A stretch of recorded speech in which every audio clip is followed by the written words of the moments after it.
ദൈവ തിരുനാമത്തിന് മഹത്വമുണ്ടാവട്ടെ.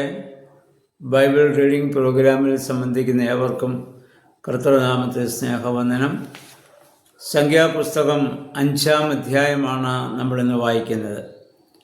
5-ാം അധ്യായത്തിൽ ശാരീരികമായ അശുദ്ധി ബാധിക്കുന്നവർ എന്തു ചെയ്യണം, അവർക്കുള്ള നിയമങ്ങളാണ്.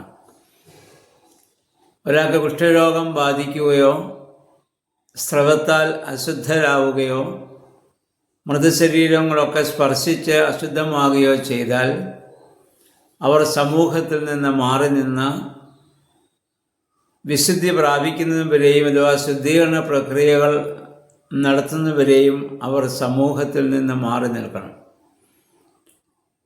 എന്നിട്ട് അവർ ശുദ്ധരായി എന്ന് ബോധ്യമായതിനു ശേഷമാണ് സമൂഹത്തിൽ പ്രവേശിക്കാവൂ. ഒന്നാമത് നമുക്കറിയാം, ഇസ്രായേൽ ജനം കൂട്ടമായി അവർ സഞ്ചരിക്കുകയും കൂട്ടമായി താമസിക്കുകയും ചെയ്യുന്നവരാണ്. അപ്പോൾ ഒരാൾക്കൊരു രോഗമുണ്ടെങ്കിൽ പെട്ടെന്നത് പകരാൻ സാധ്യത കൂടുതലാണ്. അപ്പോൾ അവരുടെ ആരോഗ്യ സംബന്ധമായ കാര്യങ്ങൾ കൂടി ദൈവം അതീവ ശ്രദ്ധാലുവാണെന്ന് നമുക്കിവിടെ മനസ്സിലാവുന്നു. അപ്പോൾ അതുകൊണ്ട് അവർ അതിൽ നിന്ന് മാറി നിന്ന് എത്രയും വേഗം വിശുദ്ധി പ്രാപിക്കാനുള്ള ക്രമീകരണം അവർ ചെയ്യേണ്ടതാണ്. അതിനുള്ള ഒരു ക്രമീകരണമാണ് ഇവിടെ ആവശ്യപ്പെടുന്നത്.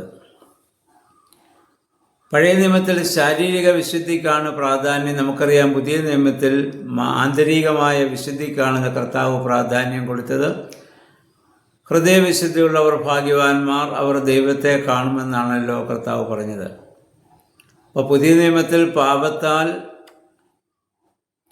അല്ലെങ്കിൽ ഹൃദയപരമായി പാപമുള്ള ആളുകൾ സമൂഹത്തിൽ നിന്ന് മാറി നിൽക്കുന്നത് നല്ലതാണ്.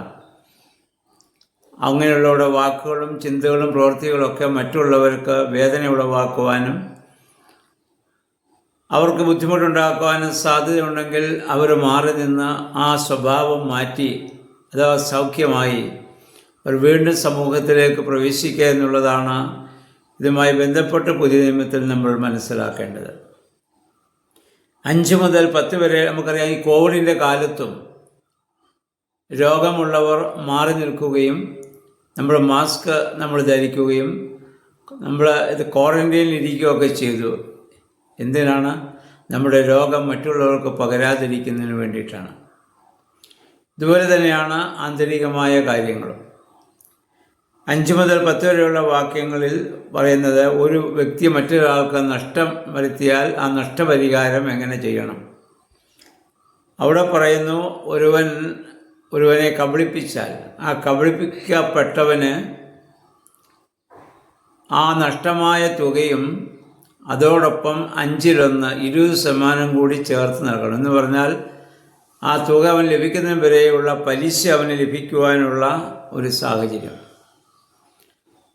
പുതിയ നിയമത്തിൽ സഖായിയുടെ സംഭവം നമുക്കറിയാം. സഖായിയുടെ ഭവനത്തിൽ കർത്താവ് ചെന്നപ്പോൾ അവനവൻ്റെ തെറ്റുകൾ ഏറ്റുപറയുകയും അവനൊരു ചുങ്കക്കാരനായതുകൊണ്ട് അതിൻ്റെ ആ പലിശ കണക്കാക്കിയാണ് പറഞ്ഞത്, ഞാൻ അവിഹിതമായി വാങ്ങിച്ചതൊക്കെ 4 ഇരട്ടി ഞാൻ ഇത് തിരിച്ചു കൊടുത്തുകൊള്ളാം എന്നവൻ പറഞ്ഞ് അങ്ങനെ നൽകുകയും ചെയ്തു. അതിന് യേശുക്രിസ്തു ഒരിക്കലും അങ്ങനെ വേണ്ടെന്ന് അവിടെ പറഞ്ഞില്ല. കാരണം അത് ആവശ്യമാണ്. മോശ മുഖാന്തരം കൊടുത്ത ഒരു നിയമം കൂടിയാണത്. അത് അപ്രകാരം ചെയ്യുന്നതാണ് നീതി എന്നുള്ളതാണ്. ഇന്നും നമ്മൾ മുഖാന്തരം ആർക്കെങ്കിലും എന്തെങ്കിലും നഷ്ടമുണ്ടായിട്ടുണ്ടെങ്കിൽ അതിൻ്റെ പലിശ സഹിതം അവർക്ക് തിരിച്ചു കൊടുത്ത് അവരെ സ്നേഹിക്കുവാൻ നമ്മൾ ബാധ്യസ്ഥരാണ്.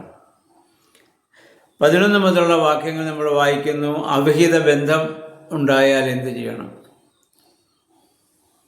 ദാമ്പത്യത്തിൻ്റെ വിശുദ്ധിക്ക് വേണ്ടി കൊടുത്തിരിക്കുന്ന ഒരു വലിയ നിയമമാണത്. ദാമ്പത്യധർമ്മം, ദാമ്പത്യ നിയമം, ദാമ്പത്യ വിശ്വസ്തത അതെന്നും ഉണ്ടാവേണ്ടതാണ്.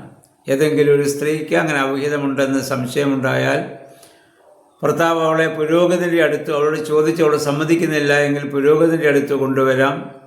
പുരോഹിതൻ സമാഗമന കൂടാരത്തിൻ്റെ മുമ്പിലുള്ളതാ കുറച്ച് മണ്ണ് വെള്ളത്തിൽ കലക്കി അവളെ കുടിപ്പിക്കണമെന്നും, അവൾ അവിഹിതം നടത്തിയിട്ടുണ്ടെങ്കിൽ അവളുടെ വയറ് വീർക്കുകയും അവളുടെ നിതംബം അത് ചുരുങ്ങിപ്പോവുകയും,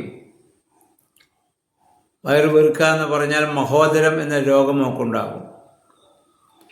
അപ്പോൾ അവൾ ആ തെറ്റ് ചെയ്തു എന്ന് ബോധ്യമാകും. അവൾ തെറ്റ് ചെയ്തിട്ടില്ല എങ്കിൽ അവൾക്ക് ഒന്നും സംഭവിക്കുകയില്ല. ദാമ്പത്യത്തിൻ്റെ ആ വലിയ വിശ്വസ്തത കാത്തുപരിപാലിക്കുവാനുള്ള ശക്തമായൊരു നിയമം, ഒരു ക്രമീകരണമാണ് ഇതെന്ന് നമുക്കിവിടെ മനസ്സിലാക്കുവാൻ സാധിക്കും. പുതിയ നിയമത്തിൽ ഇങ്ങനെയുള്ളതായ പാപത്തെ വെളിപ്പെടുത്തുന്നത് ശുദ്ധജലമല്ല, പരിശുദ്ധാത്മാവാണ്. അപ്പോസ്തല പ്രവൃത്തികൾ 5-ാം അധ്യായത്തിൽ അനന്യാസിൻ്റെയും സഫീറായുടെയും സംഭവം നമ്മൾ വായിച്ചിട്ടുണ്ടല്ലോ. അവർ വന്ന വസ്തു വിറ്റതായ തുകയിലൂടെ കള്ളം പറഞ്ഞു. വസ്തു വിറ്റ തുക കൊണ്ട് കൊടുക്കണമെന്നുള്ള നിയമമല്ല, ഇഷ്ടമുള്ളവർ ചെയ്താൽ മതി. പക്ഷെ അതിനകത്ത് പിന്നെ അവർ കള്ളത്തരം കാണിക്കാൻ പാടില്ല. അത് ദൈവത്തെ കബളിപ്പിക്കുകയാണ്. അപ്പം പത്രോസ്ലീഹ ചോദിച്ചു കഴിഞ്ഞാൽ പരിശുദ്ധാത്മാവിനെതിരായി എന്തിനു പാപം ചെയ്തു എന്നാണ്. ദൈവം ആരെയും ഇവിടെ നിർബന്ധിക്കുന്നില്ല, പക്ഷെ കൊണ്ടുവരുന്നത് വിശുദ്ധമായിട്ടുള്ളതായിരിക്കണം. അവിടെ അനീതി ചെയ്യാൻ പാടില്ല, ദൈവത്തെ കബളിപ്പിക്കാൻ വേണ്ടി നമ്മൾ ശ്രമിക്കാൻ പാടില്ല. അപ്പം അതുകൊണ്ടാണ് അവർക്ക് കഠിനമായ ശിക്ഷ അവിടെ ലഭിക്കുന്നത് നമ്മൾ കാണുന്നുണ്ട്. അപ്പം പുതിയ നിയമത്തിൽ ഈ പാപങ്ങളൊക്കെ വെളിപ്പെടുന്ന പരിശുദ്ധാത്മാവാണ് നമുക്ക് പാപബോധം നമുക്കുണ്ടാക്കുന്നത്. ആ പാപബോധം ഉണ്ടാകുമ്പോഴാണ് നമ്മൾ പോയി കുമ്പസാരിക്കുകയും പാപങ്ങൾ ഏറ്റുപറയുകയും വിശുദ്ധീകരണം പ്രാപിക്കുകയും ചെയ്യുന്നത്. അപ്പോൾ ആ പരിശുദ്ധാത്മാവിന് വിധേയപ്പെടുമ്പോഴാണ് ആ പരിശുദ്ധാത്മാവ് പാപബോധം നമുക്ക് നൽകുന്നത്. അതുകൊണ്ട് ആ പരിശുദ്ധാത്മാവിന് വിധേയമായ ജീവിതം നയിക്കാൻ നമുക്ക് സാധിക്കണം. ഇപ്പോൾ ചുരുക്കത്തിൽ 5-ാം അധ്യായത്തിൽ പാപവും അശുദ്ധിയും എല്ലാം ദൈവം വളരെയേറെ വെറുക്കുന്ന ഒരു സംഭവമാണെന്ന്, പാപവും അശുദ്ധിയും കൂടാതെ വിശുദ്ധിയോടെ പാപരഹിതമായി ജീവിക്കുവാൻ ദൈവം നമ്മളെക്കുറിച്ച് ആഗ്രഹിക്കുന്നുവെന്ന് നമ്മൾ മനസ്സിലാക്കുക. ലേവ്യ പുസ്തകത്തിലൊക്കെ പറഞ്ഞതിൻ്റെ കാരണം, ഞാൻ പരിശുദ്ധനായിരിക്കുന്നത് പോലെ നിങ്ങളും പരിശുദ്ധരാകുവിൻ.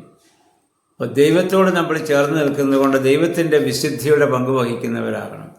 അങ്ങനെ ഒരു വിശുദ്ധമായ ജീവിതം നയിക്കുവാൻ, വിശുദ്ധമായ ചിന്താഗതികളോട് ജീവിക്കാൻ, ശാരീരികവും ആന്തരികവുമായ വിശുദ്ധിയോടെ ജീവിക്കുവാൻ ദൈവമേ പരിശുദ്ധാത്മാവേ ശക്തീകരിക്കണമേ നമുക്ക് പ്രാർത്ഥിക്കാം. നമ്മുടെ വേദപുസ്തക വായനകളും ധ്യാനങ്ങളും ആരാധനകളും എല്ലാം അതിന് നമ്മെ സഹായിക്കട്ടെ.